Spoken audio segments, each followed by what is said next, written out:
Ben Franklin's World is a production of the Omohundro Institute.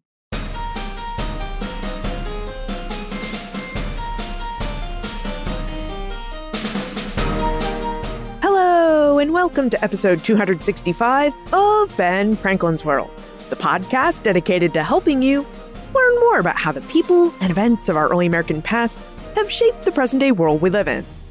And I'm your host, Liz Covart. On July 1, 1790, Congress passed an act for establishing the temporary and permanent seat of the government of the United States. This act formalized a plan to move the capital of the United States from New York City to Philadelphia for a period of 10 years, and then from Philadelphia to Washington, D.C., where the United States government would make its permanent home. Now, before the United States government could make its home in Washington, D.C., it needed infrastructure. It needed buildings to house the departments of government, roads so people could travel easily within the new city, and buildings to house new residents and new businesses. Essentially, Congress needed to build a city, which is why it created provisions in its act for establishing the temporary and permanent seat of the government, like, and be it enacted, as a president shall approve, the said commissioners or any two of them shall prior to the first Monday in December in the year 1800, provide suitable buildings for the accommodation of Congress and of the President, and for the public offices of the government of the United States. Today, we're going to explore the suitable building Congress had built for the President. We're going to explore the early history of the White House, which stands as one of the most iconic buildings in the United States. Now, our guide through the early history of the White House is Lindsay Chervinsky, the White House Historical Association's White House historian. And as we explore the early days of the White House, Lindsay reveals the history, work, and mission of the White House Historical Association, why the White House stands where it does, and the history of the land it stands on, and details about the design and construction of the White House, including details about its furnishings and the workers who constructed it. But first, next week is Thanksgiving, which means it's that time of the year where we all get crazy busy with friends, family, and holiday activities. So before life gets crazy, I just wanted to take a moment to thank you for listening and to wish you and your family a happy Thanksgiving. Thank you for spending time with me each week and for considering the ideas of our guest historians. I really enjoy your company, and I'm thankful I have a friend to share all this early American history with. Thank you for being there. And happy Thanksgiving. I wish you and your family a truly wonderful holiday. Okay, are you ready to take a detailed tour of the White House? Allow me to introduce you to our guest historian.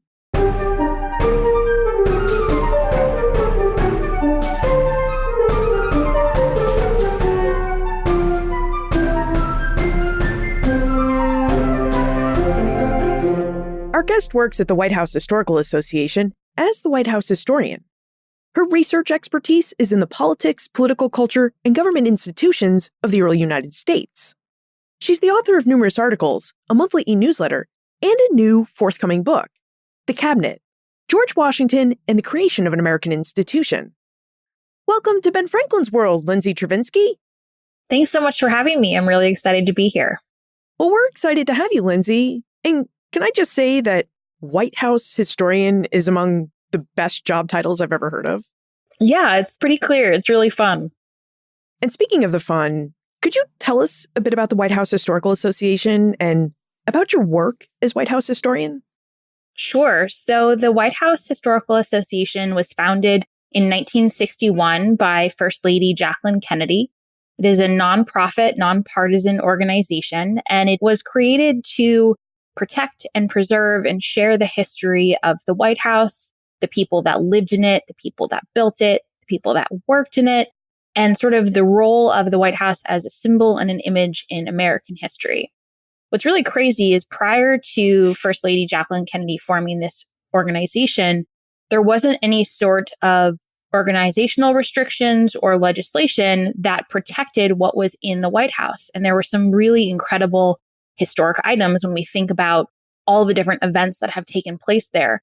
So each president could sort of decide what they wanted to keep or get rid of or put into storage, or even have like a White House garage sale, which is nuts. as time went on, presidents were more and more aware of the history of the space, and they tried to protect some of those items. But the organization was really put in place to help preserve those things. We have a couple of different institutional roles. The first is to help preserve the White House. So if you've had the privilege of touring the White House and you've seen the state floor, there are some really beautiful rooms there with great historic pieces. And we help make sure that those pieces stay in top-notch condition. So, for example, recently, the Red Room, which is the famous Red Room, the walls are covered in red silk. And one of the panels was getting a lot of direct sunlight and had faded to be light pink. So we helped replace that. And so we cover the cost of making sure that that state floor really stays at museum level quality. We also help acquire objects to showcase the breadth of American history and all of the different American experiences. So if you get a chance to see the art in the state floor, there are beautiful paintings of all different types of American landscapes, big historic moments, but then also artwork by all types of Americans. So we make sure there is art by African Americans and Asian Americans and every single type of experience you can possibly imagine. For example, in the Obama administration, we acquired a painting by Alma Thomas, and that was the first painting in the White House by an African-American woman artist. So that was a big moment and pretty exciting. And then the last thing we do at the White House Historical Association is an education component. So we share the history of the space, and that's really where my role comes in. We talk about all of the stories of what has taken place there and the lives of the people that were there and worked there and in the nearby area as well. This is really interesting because the White House Historical Association is an association, not a museum, and yet it really performs a lot of the same roles that museums perform. It conveys the history of a place, it talks about the physical history of a building, and it really helps to preserve and maintain all the artifacts that are within and associated with that building. So the White House Historical Association has a really fascinating role. Yeah, I feel really lucky because I get the opportunity to do pretty much every type of public history activity one could imagine. So we learn about the history of objects and their provenance and the care and upkeep, which is sort of a traditional museum role, as you mentioned. Get to teach to all sorts of different audiences, everything from elementary school children in D.C. charter schools to visiting dignitaries, anyone in between as well. So that's really fun. And then we also do original research and scholarship. So every day is different, and we get to really do every type of public history activity that one could possibly imagine. Could you tell us about some of the research that you do in your role as White House historian? Absolutely. So we produce a lot of different content for a lot of different venues online and in print. So day to day, if press has a question about something that's happened in the White House or a precedent, we will research and answer those questions or give an interview if they want to talk about it for a newspaper or a podcast or radio. We also do a daily Facebook post, which has a picture and then has a 300 to 400 word story. So anything from a Australian state dinner, and one that was held during the Nixon presidency, because we recently had an Australian state dinner. And so we wanted people to know the history of that practice, to a specific piece of china that was used, to an African-American person who was actually photographed at the White House. And we think it was one of the first photographs of someone working on the grounds. So everything from material culture to diplomacy we talk about for those posts. We also research and write longer articles for the website. And then we have specific research initiatives that we devote a lot of time and attention to. And the research initiative that has been our main focus right now is called Slavery in the President's Neighborhood. And that looks at the enslaved people that built the White House, that worked in the White House, and that lived in the broader neighborhood because it was a really interconnected community.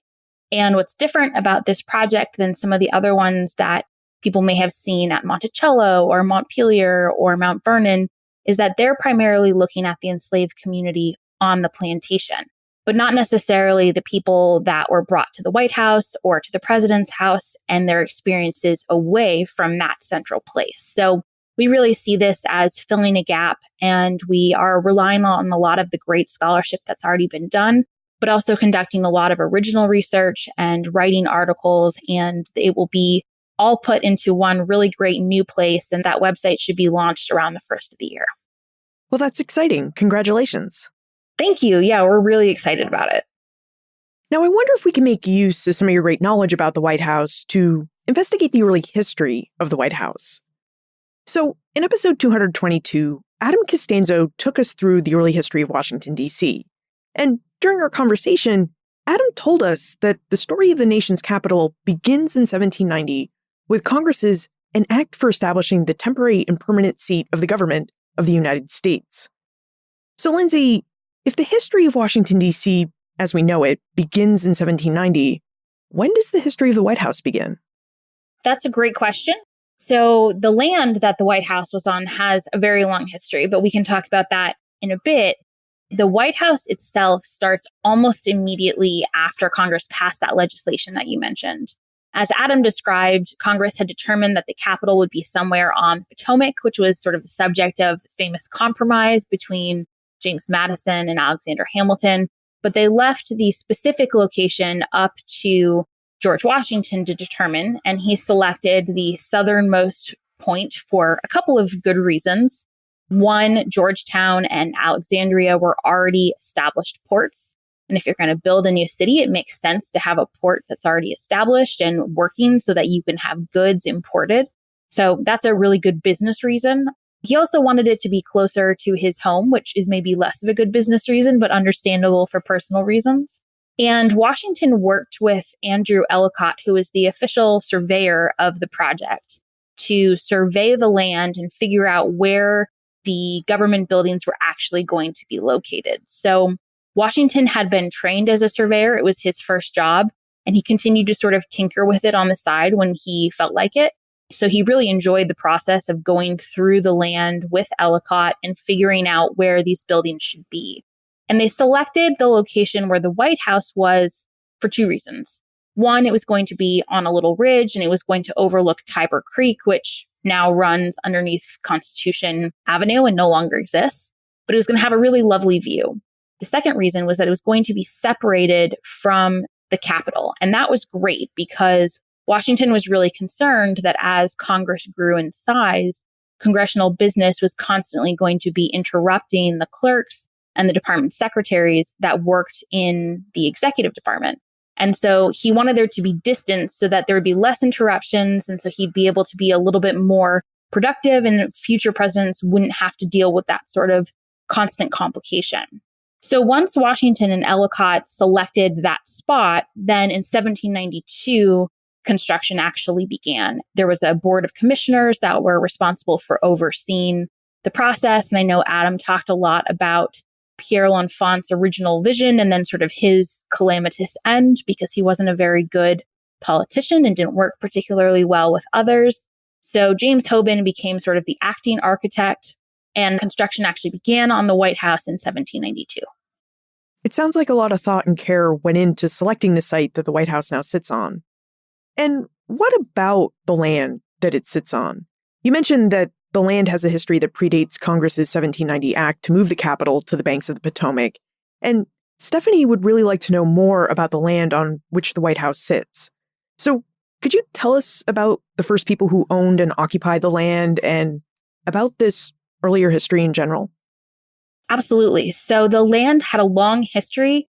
Humans first began sort of living in this area about 10,000 years ago, and it was a largely nomadic existence. Sometime around 800 to 1000 CE, they introduced maize agriculture and sort of established more sedentary communities. And then we know that indigenous communities had built villages and communities along the Potomac and in this region. The Piscataway lived near here, and the Nacostines, I don't know if I'm pronouncing that correctly, but I think so. The Nacostines had a series of villages. In particular, they had one that was sort of on the corner tip between the Anacostia River and the Potomac River. So if you're looking at a map of Washington, D.C. today, you can see where they would have had that village. And it made sense because it was a good trade route because of the two rivers. So that really began to shift in about 1650 with the introduction of the tobacco trade in the area.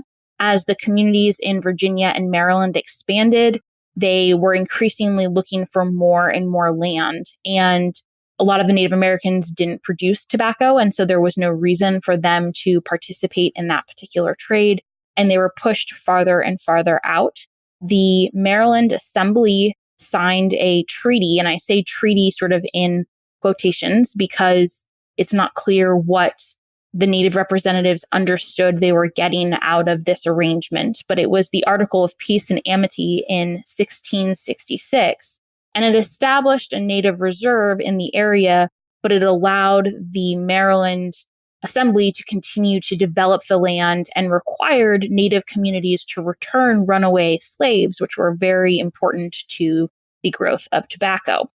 So that really sort of was the last straw for local Native communities. And by 1670, all of the land that is in future Washington, D.C. was claimed by white colonists. So white colonists and white farmers continued to develop this land over the next 100 years. And when Washington and the commissioners decided that they were going to build upon this particular place, they came up with a plan to purchase land from local families. And they drew the grid of the cities. And then within each sort of grid square, they would divide the land between the farmer or the family that owned that land and the city. And the city would purchase their portion from the owner of the land. And then the family would freely give the land that was needed for roads and avenues. And most people in the area were really supportive of the concept of Washington, D.C. coming to their neighborhood. It made good financial sense for them, and they were excited about the economic opportunities. However, the person who owned the land upon which the White House sat was much less accommodating. He was very stubborn and difficult throughout all of the negotiations. And he wanted to make sure that he had negotiated as much money as possible for the land he was going to receive. And he continued to be a thorn in their side. Washington sent him a letter a couple years later saying, "Can you please stop planting corn in Pennsylvania Avenue?" Which is sort of like the original cease and desist letter. But he said, "No one's using this road. I'm going to go ahead and continue to plant my crops." So his name was David Burns. He was particularly difficult, but he did eventually hand over the land and was paid for about 80 acres of his land. And depending on reports, it's a little bit confusing, but he had anywhere from 350 to 600 acres in sort of the Washington, D.C. area. Now, every building serves a purpose and a function. So what was the intended purpose and function of the White House, Lindsay? Why did the American people decide to build such a sizable house for their president? So the building was designed to really serve four purposes. So first, the president and his family and his staff, whether it be enslaved or free workers, they needed a place to live. And Washington and John Adams had lived in the president's house first in New York City and then in Philadelphia. And it had been a pretty cramped space. It wasn't designed for a president. And so they wanted a bigger space that could actually house the family and the private secretaries and the servants and the enslaved workers that would be needed in this sort of building. Then second, the White House had to be a place of day-to-day executive business. So Washington had established the precedent that he would meet and future presidents would meet with the cabinet and the department secretaries individually at the president's house. And that would really be his office. And so he and future presidents needed space to actually work and to have these meetings and to be able to meet with congressional leaders or visiting emissaries from foreign nations. And so there needed to be more space because Washington's private study in Philadelphia had been really quite small. It was only about 15 by 21 feet. And that didn't work when you had several people in a room. You needed more space. Then the third reason was hosting. So the president is responsible for conducting several sort of social occasions. Washington had hosted levees and Martha Washington had hosted drawing rooms, and then they had state dinners. And occasionally they would also have open houses for New Year's or 4th of July or for the president's birthday. And Adams had continued this tradition. When Jefferson moved into the White House, he changed that up, but each president continued to host social events, and sometimes thousands and thousands of people would attend, especially for inauguration celebrations. So they needed more space to be able to accommodate those enormous numbers, especially as the nation grew. And finally, they needed a symbolic space. So the Federalists especially were very concerned with presenting an image that would inspire respect and would inspire awe from citizens, but also from foreign nations. Keep in mind when, we think of places of residence for kings or monarchs, we're talking about London and Paris, and Versailles cuts quite a fancy image.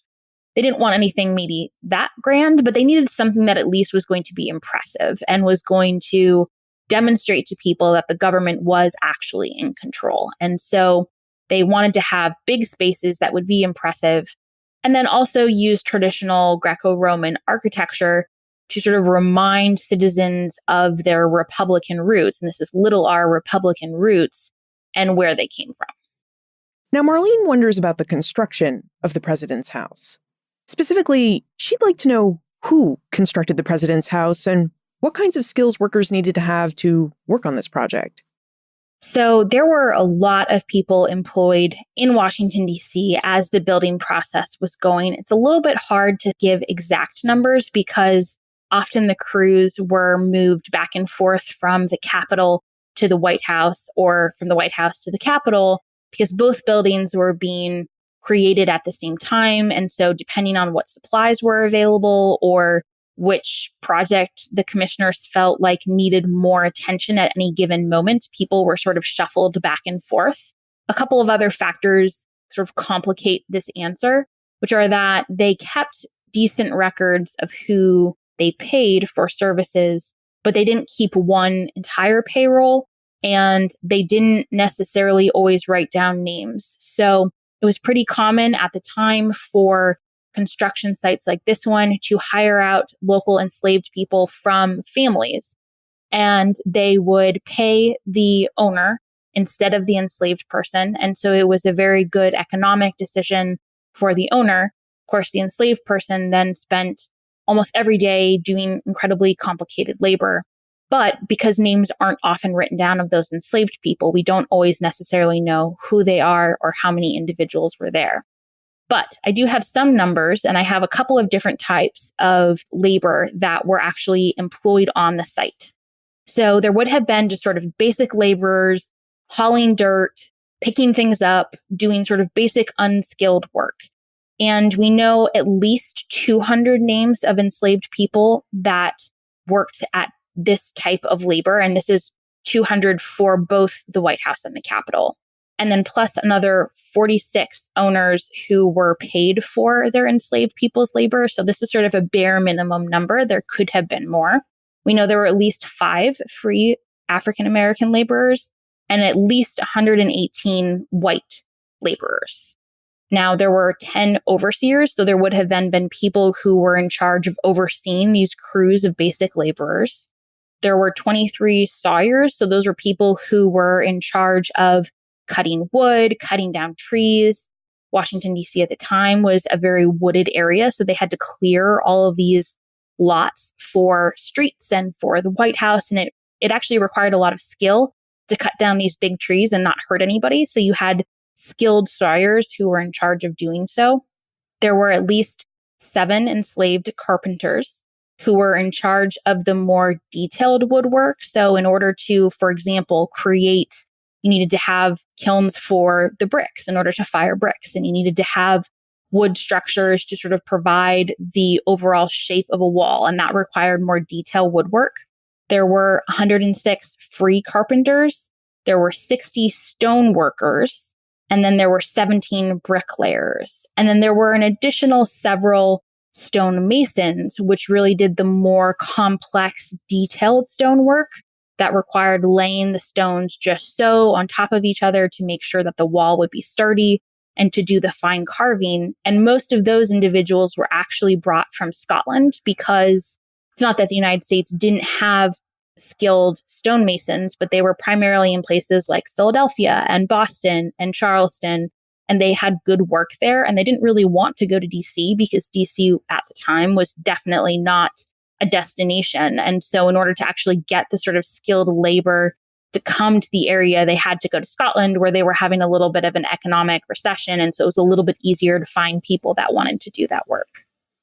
I understand the historical records we have are limited in terms of what they reveal about the identities of construction workers. But Carol wonders if these historical records can reveal anything about the working and living conditions experienced by white and black and free and enslaved workers. So, do the records speak to the working and living conditions of the White House's laborers? So what's really interesting is that it depended more on the type of skill set as opposed to race. So white laborers, just sort of the basic laborer, had a pretty similar existence to enslaved laborers. They probably actually lived together, if not in the same huts, at least next to each other. The commissioners set up a number of wooden huts in what is now Lafayette Square for the laborers to live in. And they either lived in sort of mixed race huts or at least within sort of the same area.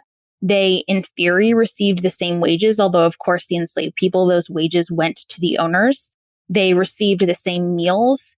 There's some discrepancy in records. It seems like it's possible that the white laborers received certain alcohol provisions on top of the meals that maybe African Americans did not receive. But then when we get into the more skilled laborers, that's where we really see the difference. And they would have perhaps slightly nicer accommodations. They would have higher wages. They would have more breaks. But for pretty much everyone involved, it was very difficult labor. It was literally backbreaking. You were working almost every day. Maybe you received a couple of holidays, depending on the commissioner's sort of feelings at the time. And it was what we would consider sort of be a swamp. It became very muddy because it was a construction site. So it was very dirty. It was definitely not fun by any stretch of the imagination, but it was at least good paid work if that was something that you really needed in order to survive. Now, according to Congress's 1790 Residency Act, the federal government had to relocate from Philadelphia to Washington, D.C. in 1800. And after we take a moment to talk about our episode sponsor, we're going to have Lindsay tell us what it was like for John and Abigail Adams to become the first occupants of the president's house. Do you know what makes a sneaky good holiday gift? Super comfortable Bombas socks. Now, most people don't ask for socks, but that's just because they haven't worn Bombas socks. Personally, I'm a huge fan of Bombas socks. This time of year, I really enjoy wearing the merino wool socks because it's cold out and because these socks are made with super soft moisture-wicking wool that help keep my feet comfortable and warm as I walk around town. Plus, I'm having a great deal of fun wearing the colors and themes Bombas created to celebrate Sesame Street's 50th anniversary. I mean, right now, I am wearing a colorful pair of Bombas socks that pay homage to Cookie Monster. You can't get much more fun than Cookie Monster. But aside from the fun and comfort I feel when I wear my Bombas socks, I really wear Bombas socks because Bombas supports a mission. Did you know that socks are the #1 most requested item in homeless shelters? Like many cities, Boston has a lot of homeless people. It also has some really great shelters to assist them. And Bombas helps both my homeless neighbors and the shelters that support them by donating socks. For every pair of Bombas socks you buy, Bombas donates a pair to someone in need. So, if you know a person that's completely impossible to shop for, or if you want to give a gift to someone that's really great and makes a difference, give them the gift of Bombas. Visit bombas.com/bfworld and get 20% off during Bombas' big holiday sale between November 18 and December 5. That's bombas.com/bfworld to save 20%. bombas.com/bfworld. In 1800, John and Abigail Adams moved into the president's house. Lindsay, what did these first occupants of the president's house make of their new home and office? What were their impressions of the place? So when John Adams arrived, he very much was arriving to a place that was not complete. And if anyone has seen the John Adams miniseries, that scene where he first arrived and people are still working on the grounds and the house isn't finished, that's pretty accurate. It's a pretty good depiction of what he saw when he first came. Abigail Adams wrote a letter to, I think, her sister saying that she was looking out the window and she was seeing a number of enslaved workers who were hauling dirt out of the yard across the street. And that really indicates to us that the grounds were very much still unfinished. It was still a construction site. Typically, at the time when you put up plaster in a home, you would let it cure for about a year so that it would dry properly. They hadn't been able to do that because they had been behind schedule. And so they had fires going day and night to try and dry this plaster. The East Room, which is now sort of the grand reception hall at the White House and is very fancy, was unfinished. There was no wallpaper. There was no molding. So Abigail Adams famously used it to hang laundry because she didn't want to hang their clean laundry out in the backyard for everyone to see, because there was no fence, of course. So anyone could pretty much just walk up to the White House. It was very cold because there were no window treatments and the fires were still sort of drafty and they hadn't quite figured out that insulation. The staircases to get to both the fancy formal staircase and the private back staircase were unfinished, and sort of there was only a little wooden one for people to get up and down the first and second floor. And the main entrance, which we now think of on the north side, was not used at the time. And so there was a little wooden staircase on the south side that they used as the entrance. So it was certainly not the White House that we think of today.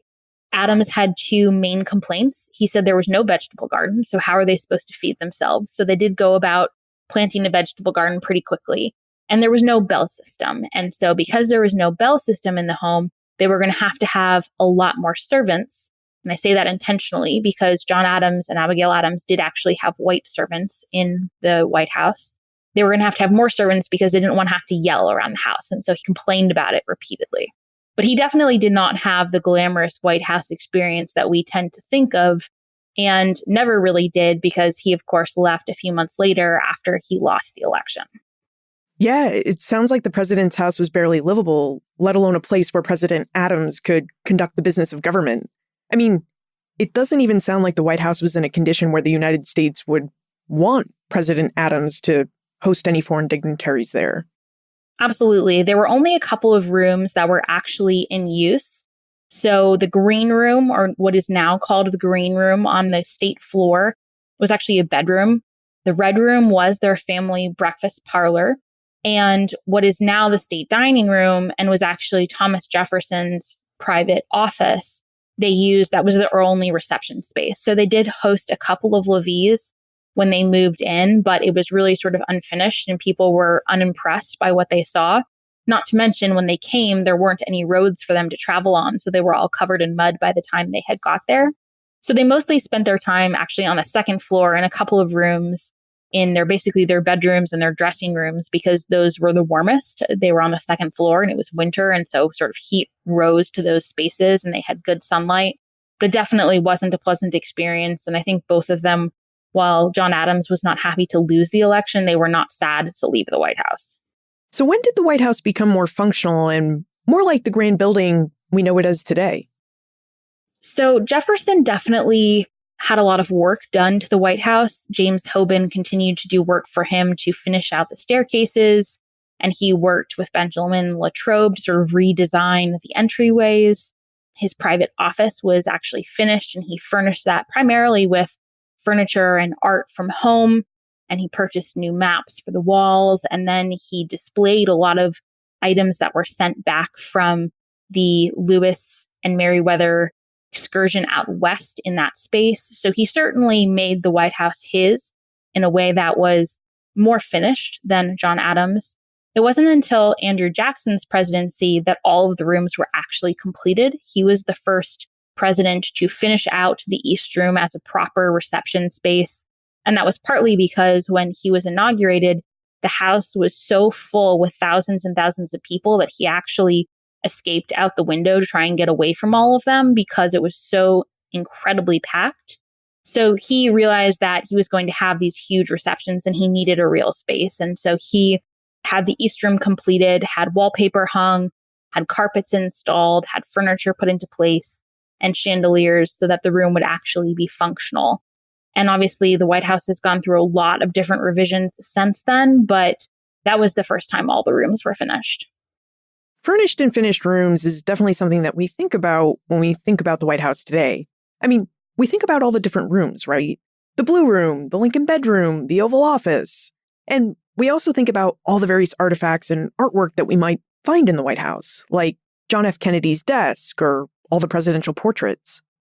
And Eric would like to know who was and who is in charge of furnishing and maintaining the White House. So, Lindsay, who furnished the White House during its earliest days?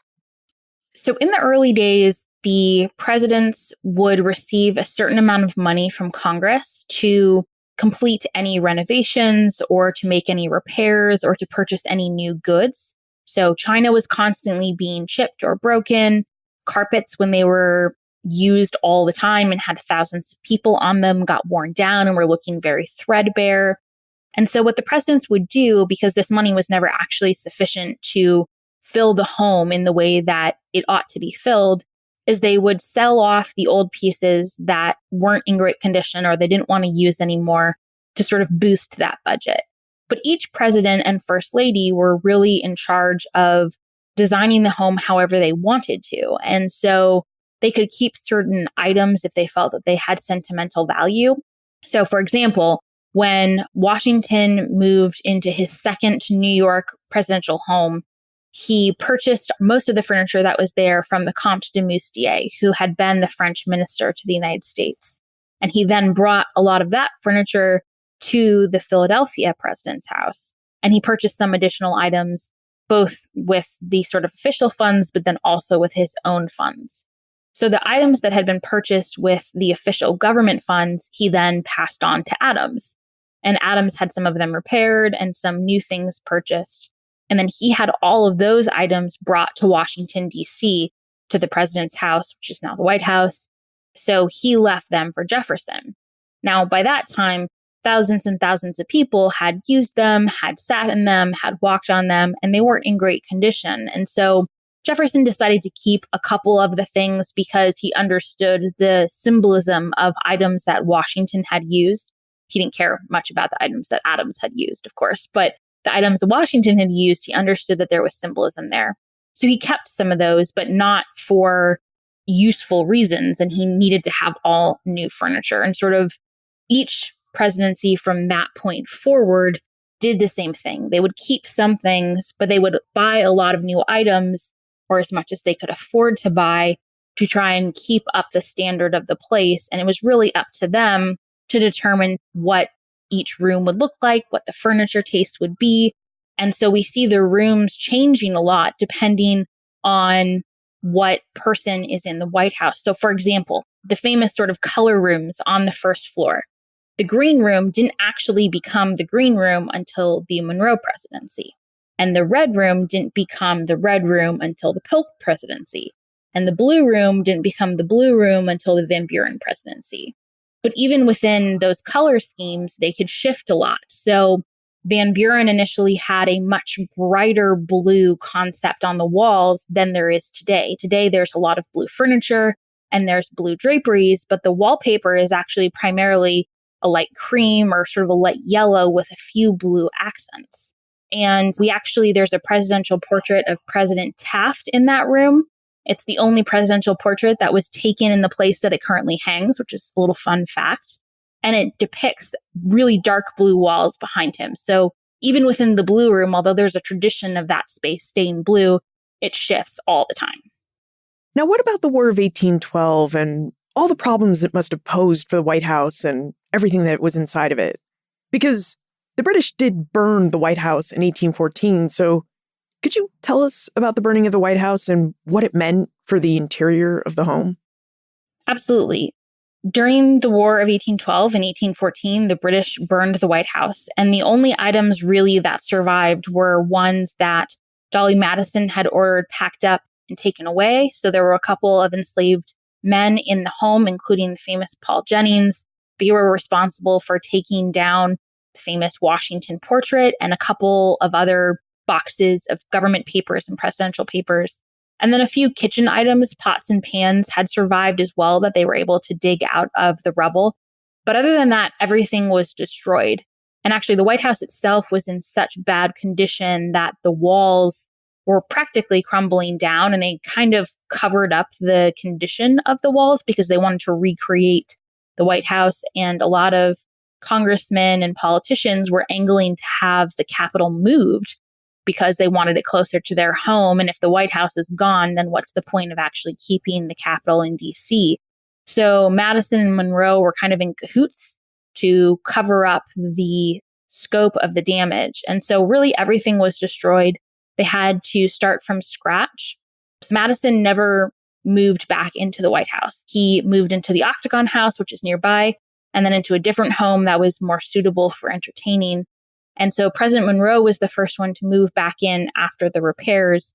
And Congress had given him $20,000 to purchase new furniture and new art and new wallpaper and new carpets, which he actually exceeded by a pretty large margin. He purchased new furniture largely from American merchants and American upholsterers, but also bought a lot from France as well. And so it was almost a whole-scale project from scratch to redesign the White House. Now, as a follow-up to the story of the burning of the White House, I heard a story that the president's house became the White House after its burning in 1814, that essentially laborers used a lot of whitewash to cover up the burn marks on the house, and that from this whitewash is how the White House got its name. Is there any truth to that story?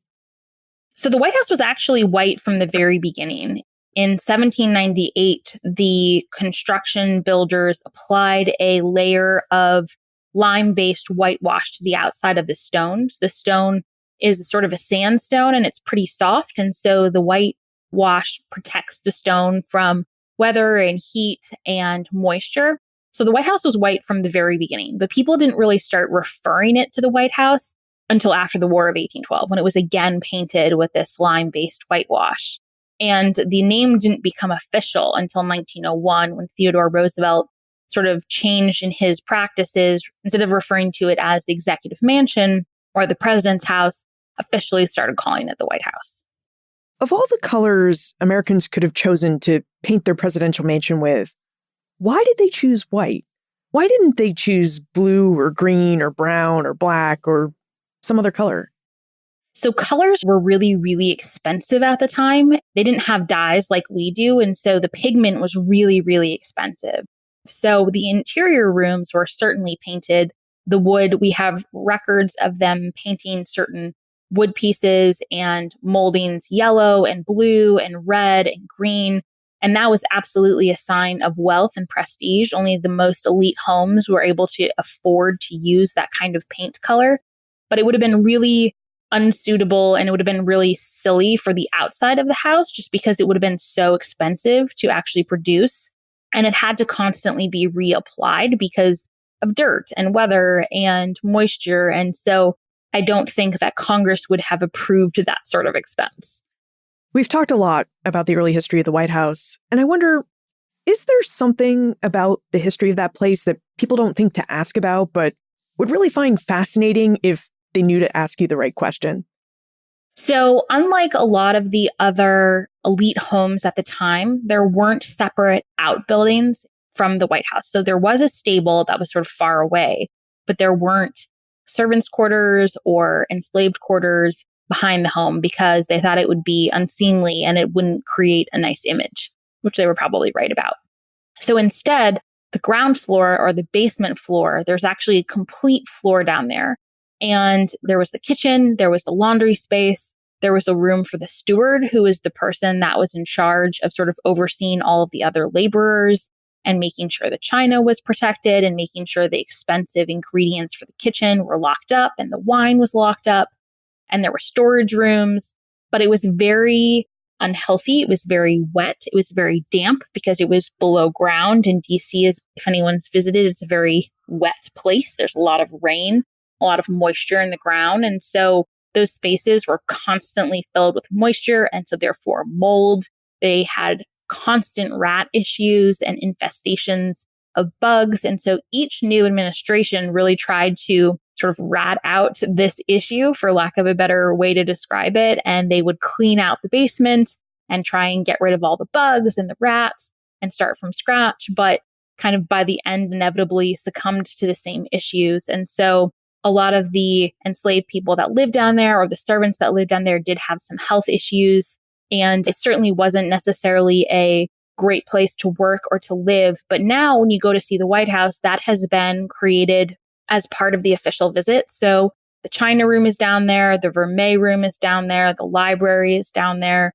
And so when people go today, you don't see any of that history. You don't see any of the people that would have labored there or the history of that space because it has been so completely finished. So I think it's really important to acknowledge that that's what that looked like until Theodore Roosevelt was in office and actually completed a complete reconstruction of the basement and finished it properly. If so, for over 100 years, it would have been a really unfinished, kind of unpleasant place to live and to labor. Now, the mission of the White House Historical Association is to enhance understanding and appreciation of the executive mansion. Lindsay, why does the White House Historical Association have this mission?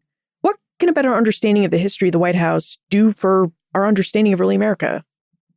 The White House is a really great opening for almost any type of history you could be interested in.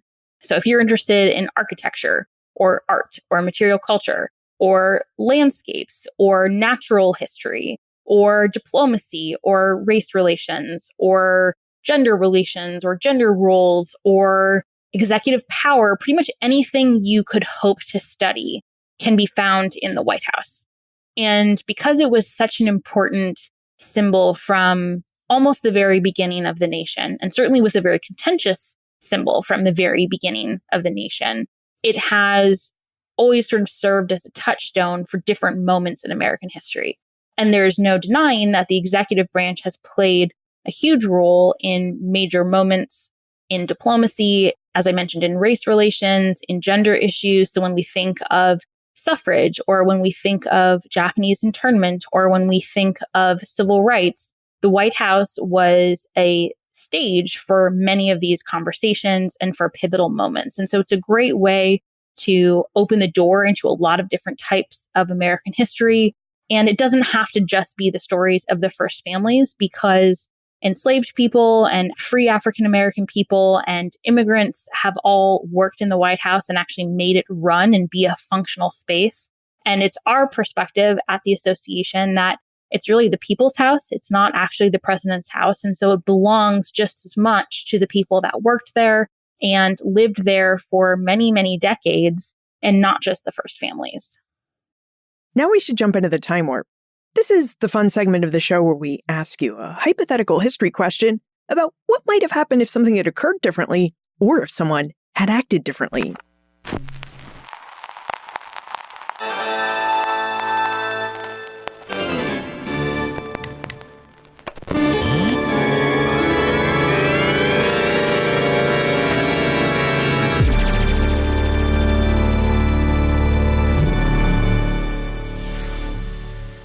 Lindsay, in your opinion, what might have happened if the British had not burned the president's house in 1814? How might the history of the White House and the federal government be different? Well, we certainly would have a lot more objects from that time period. It would be really great to be able to recover some of the things that were destroyed. And while not everything would have remained, certainly there would be more than there is today.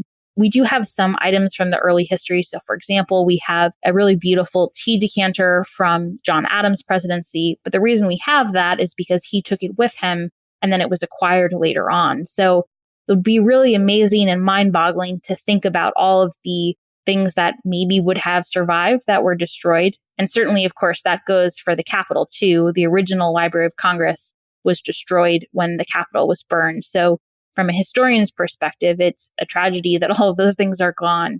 But the history of the White House itself, actually, the remarkable thing is that it wouldn't have changed that much, because Monroe and Madison understood already by 1814 the symbolism of the building and the role of the building in American history. And having that sort of lineage from the early presidents on was a really important touchstone for presidency and for the American people. And so that's why they were so committed to rebuilding the White House almost exactly as it was. The only thing they did differently was to add the two porticos on the front, on the north and the south side. Monroe had those added.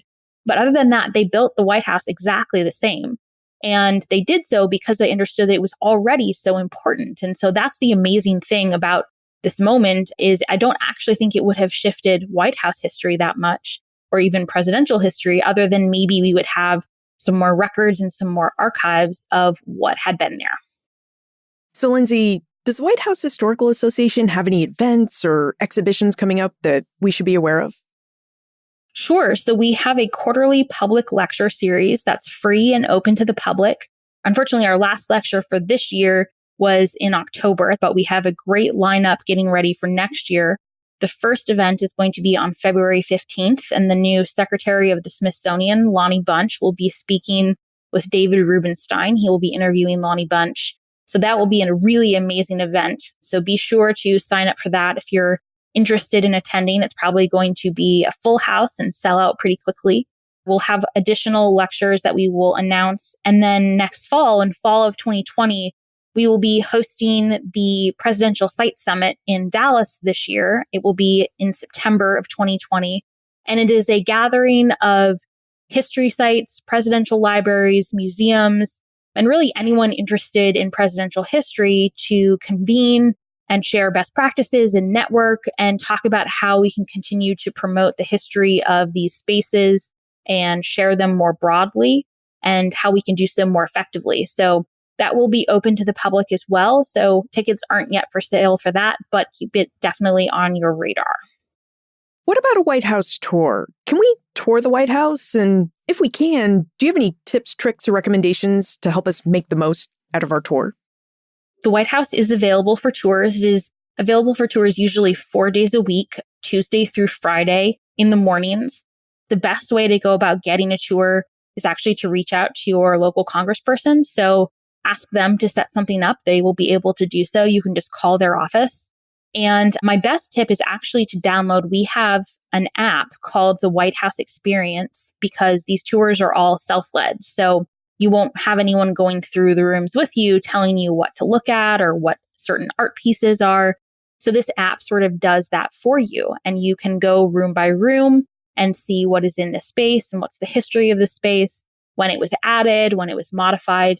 You can do so anyway on the app, even if you're not there, but it might have a little bit more impact and more meaning if you're actually in the space. It's a free app. And we also do seasonal tours on the app. So for Thanksgiving, we'll do sort of special segments to talk about different practices in previous administrations. In the fall, when there's a garden tour, we usually have a garden tour app, a special app available. And you can see, different spots, who added certain trees, who added the pool and the children's garden, and different history in that way. So definitely check that out. It will make your tour a little bit more engaging. And before we go, you have a new book coming out next spring in 2020. It's called The Cabinet, George Washington and the Creation of an American Institution. Could you tell us a bit about your forthcoming book? Yeah, thanks for asking. The book will be out on April 7th, 2020. It is about the creation of the president's cabinet in Washington's administration. The cabinet is not in the Constitution, and no legislation ever created it. So the book explores where it came from, how Washington created it, what practices he included as he dealt with the huge personalities of Hamilton and Jefferson and Knox in his administration, and then what precedents he left for presidents that came after him, because every president has had a cabinet, despite the fact that it's nowhere in the Constitution. And so it really explores this practice. And remarkably, it is the first book on the cabinet since 1912. So I feel very fortunate to have captured that moment and to be able to answer this question. And I'm really excited to be able to share it with readers. It's been a long time coming. And one last question. If we have more questions about the history of the White House or the White House Historical Association, how can we get in contact with you? So you are free to go to our website, which is whha.org. We have a bunch of information about the history of the White House. If you want to get in touch with me, you are, of course, welcome to do that as well. The best place to do that would be to visit my website, which is lindsaychervinsky.com.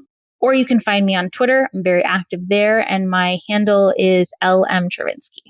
Lindsay Chervinsky, thank you for taking us through the White House and its early history. Thank you for having me. This was great fun.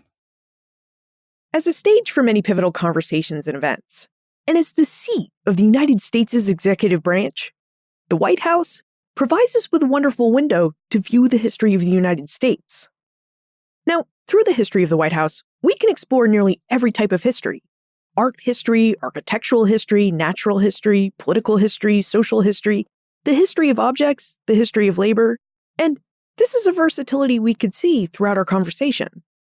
For example, in terms of its architectural history, we know that the White House was built to serve four needs: to house the president and his family, to serve as a place where the executive branch could conduct its day-to-day business, to host and entertain dignitaries and members of government, and to serve as a symbol of the Republican roots of the nation.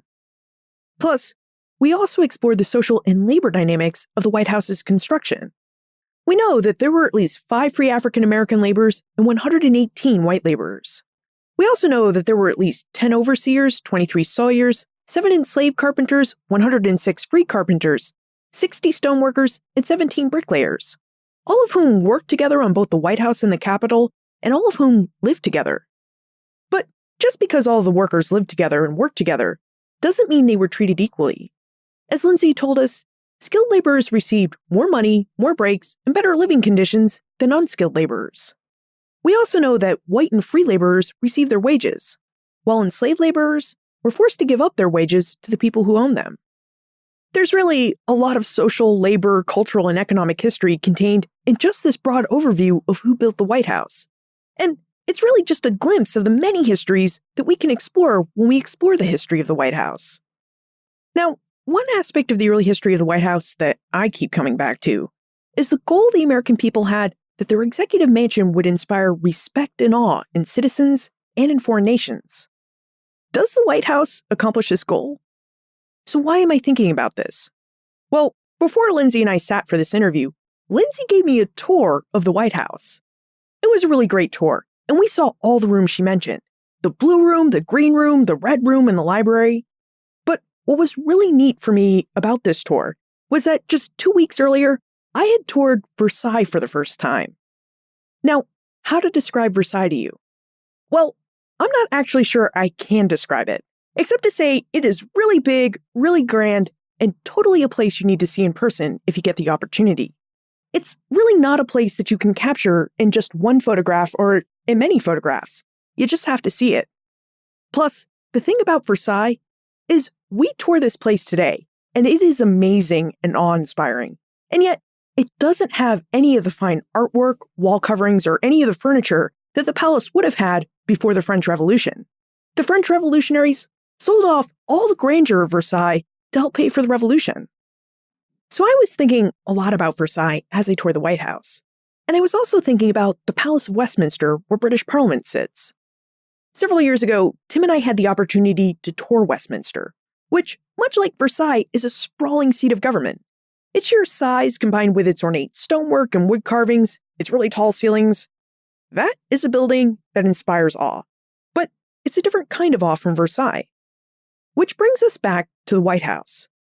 The White House is a very different type of building than the ones in France and London. It's smaller, it's plainer, it doesn't sprawl. It's really a building that you could capture in a single photograph. And yet, I really do think that it fulfills the mission early Americans had for it to inspire awe in its citizens and foreign nations. It's just a very different type of awe than those buildings in France and London.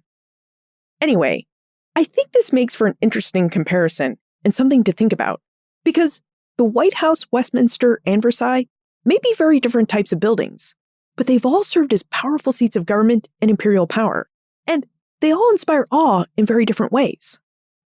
And I think that's where I'm going to leave this conversation. How and why do the buildings of government inspire awe? And why do governments need to inspire awe with their architecture? No answers, just questions, which I really hope you enjoy thinking about. Look for more information about the White House Historical Association, Lindsay, and her forthcoming book, The Cabinet, plus notes and links for everything we talked about today on the show notes page, benfranklinsworld.com/265.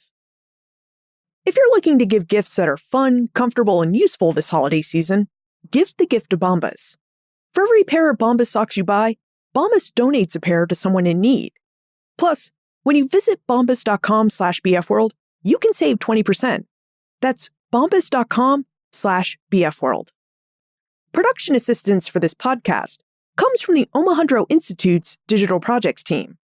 Joseph Edelman, Martha Howard, Kayla Pittman, Holly White, and Karen Wolf. Breakmaster Cylinder composed our custom theme music. Finally, so what did you think about my questions? How and why do the buildings of government inspire awe? And why do governments need to inspire awe with their architecture? I'd love to hear what you think, so please send me your answers. Liz@benfranklinsworld.com. Ben Franklin's World is a production of the Omohundro Institute